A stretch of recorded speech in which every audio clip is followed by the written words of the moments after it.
Today we are doing 13.1, collect and organize data. And the first thing we're going to be looking at here are frequency tables, and that's most of what we're going to talk about today. A frequency table is a way to record and organize data. And usually it deals with tallies, sometimes bar graphs, but here we're going to be looking at some tallies, and that's going to tally or record the number of outcomes or possibilities, depending on what we're talking about in the problem. Frequency is a list of total number of tallies. A mode is the greatest frequency, so which one had the greatest number of times something occurring. Relative frequency compares frequency of one event to the frequency of the total events. So if you have 10 events and you're only looking at one of them out of the 10. So out of all the tallies, that would be your denominator. And then on top would be just the number of outcomes for that specific event. Then we have the formula for relative frequency, which I have right here. That is dealing with, again, that equation, which is the frequency of an event over the total frequency, which I just talked about. You have outliers. Outliers set apart from the rest of the data. So sometimes you have things that happen that don't even look close to what your data is. So you maybe, for example, if you have a lot of kids in your class and they're all about the same height, and then you have one kid that's just super, super tall. And so they would be an outlier because they are taller than the majority of the students' average height. Clusters, that's high frequency results. So again, like maybe you have somebody who is like they're all about 5'5" in your class. So that would be a cluster, like a whole bunch of kids are 5.5. Gaps are places where there is no data, so maybe nobody is 5 foot tall. So that would be a gap. So let's go ahead and get an example.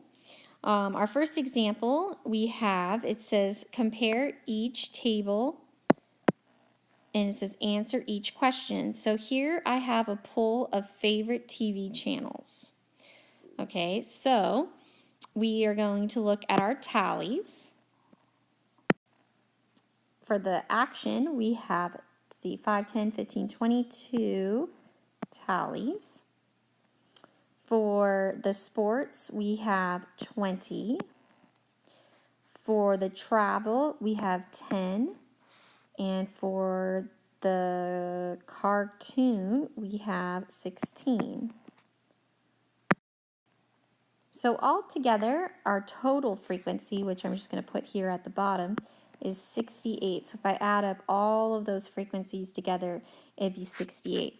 So when you write your relative frequency, you're going to have 22 over 68, 20 over 68, 10 over 68, and 16 over 68. So now we can start answering some of the questions dealing with our table here. It says, what relative frequency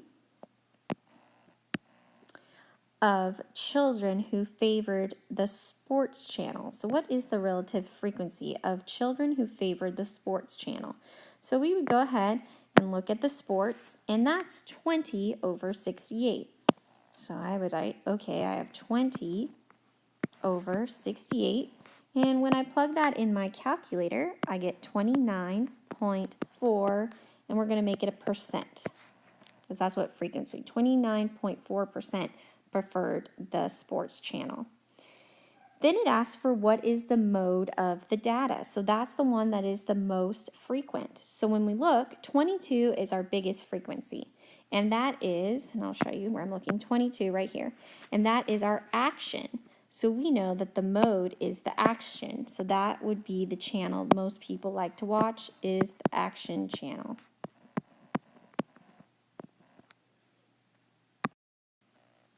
Example number 3 says use line plot to answer each question. So here's an example of a line plot before we had a chart. So the way you read this is it's talking about the number of children per family. So here it has 2. So 2 families, 2 X's, have 2 children.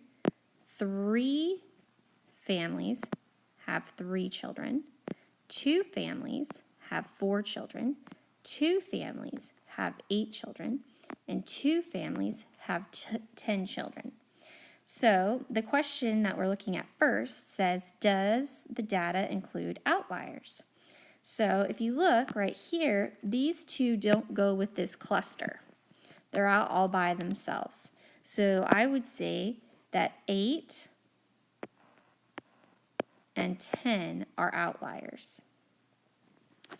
And then we look here, and it says how many are polled. So we look, and you have to count all of your X's. 1, 2, 3, 4, 5, 6, 7, 8, 9, 10, 11 people were polled, or 11 families.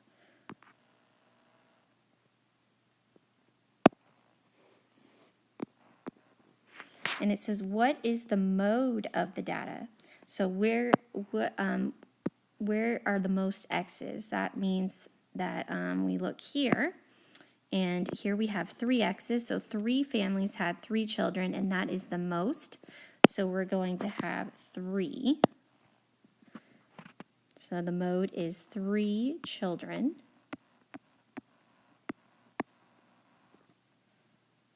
And it says, are there any gaps in the set of data? So if you look, your gaps, and I'm not going to write this down, but if you look, it could be right here, 5, 6, 7, and 9. Those are considered gaps in between here and at 9.